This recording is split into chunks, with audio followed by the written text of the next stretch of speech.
I'm at a friend's house and I found something in the fridge that I want to have a conversation with you about. I found minced garlic. This is enough to like give me a little bit of a heart attack. Okay, this is not fresh garlic. This does not have the same flavor as garlic. There are other additives in here that will not give your food that like deep, sensual Italian flavor that I know you want it to have.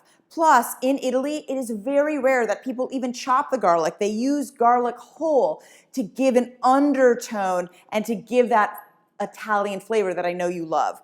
So let's just please get rid of this and let me show you how to open up garlic, because I know that's the reason why you guys are buying already minced garlic or already peeled garlic. It really only takes a second and it's very easy to do, and you do not need to get smelly fingers. So you're gonna take the clove, you're gonna put it down, and you're gonna take a big knife, all right, a wide one, and you are gonna put it here, and you're gonna put your hand on it, and you're not bringing the hand down like this. You're actually coming from your center, from your core. Just don't ask me why, but it works that way.